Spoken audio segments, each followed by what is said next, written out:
Olá, pessoal! Vamos seguir no capítulo 2, trabalhando aí os nossos aspectos microscópicos, estudando esse universo menorzinho da química através da atomística, só que agora na parte 2, fechou? Vamos lá? Partiu! Bom, quando a gente trabalhou na aula passada algumas questões de atomística parte 1, a gente observou em um dado momento que existiam como partículas subatômicas aí os prótons, os nêutrons e os elétrons.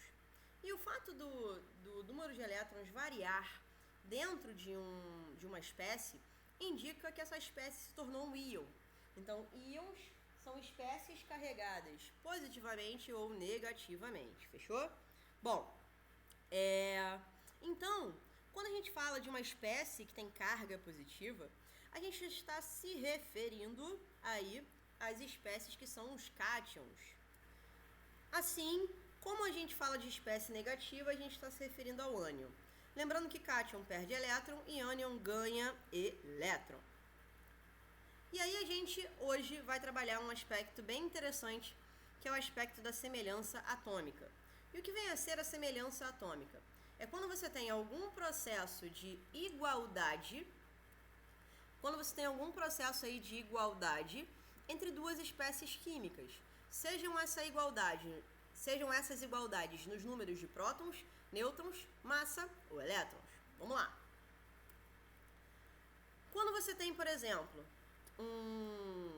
espécies que têm o mesmo número de prótons, a gente chama elas de isótopos, tá? Lembrando que o P ali remete ao próton. Quando a gente tem espécies que são iguais aí em número de nêutrons, a gente tem isótonos. Quando a gente tem espécies iguais em número de massa, a gente tem os isóbaros. Lembrando que a notação para massa é o A maiúsculo, né? E quando a gente tem espécies iguais em elétrons, a gente tem os isoeletrônicos. Vamos pegar uns exemplos para a gente verificar como isso aparece para você numa questão. Repara que eu tenho aqui o nitrogênio. E se eu tenho dois elementos que são os mesmos, isso significa que os números atômicos deles são iguais, tá? Então, tanto um nitrogênio quanto o outro tem aí o número de prótons igual a 7. Então, por isso, são isótopos. Agora, vamos no de baixo.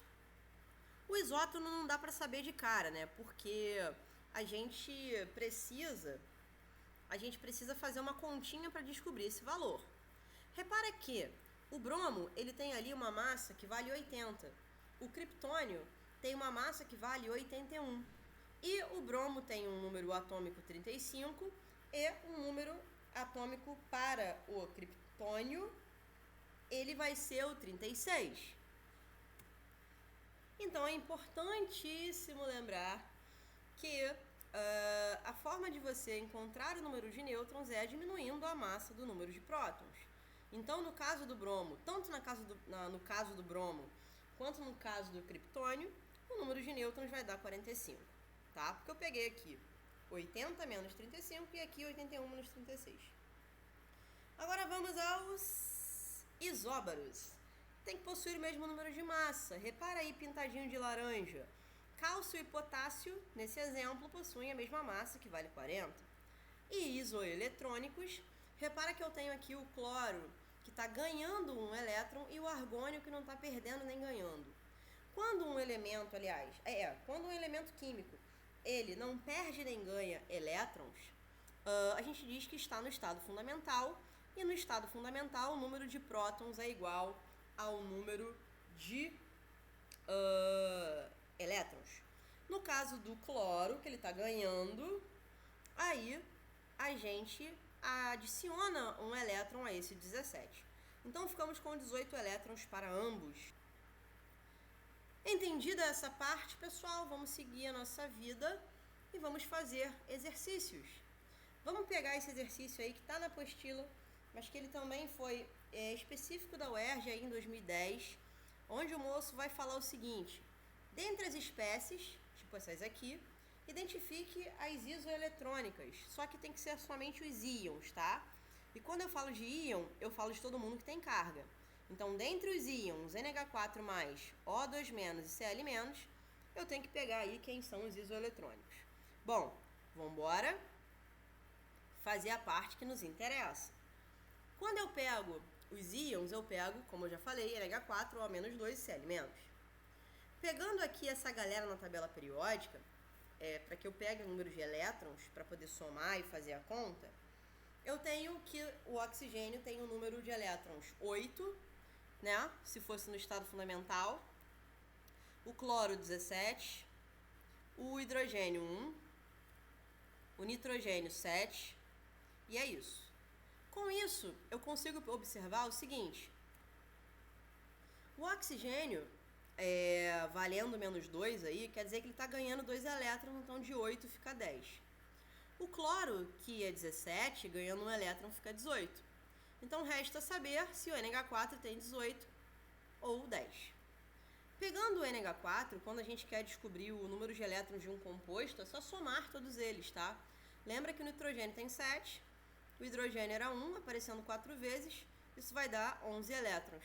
Como está perdendo 1, isso vai ser 10, ou seja, NH4 e o O2, o O-2 são a nossa resposta.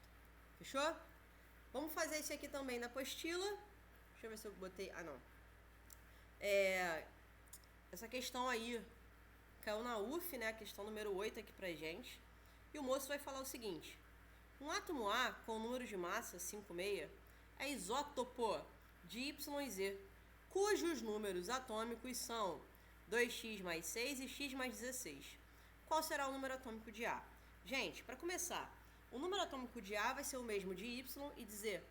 E se eles são isótopos, e se o número de prótons de cada um deles é dado por uma expressão, se eles são isótopos é igual. Então eu posso pegar esses dois valores e igualar.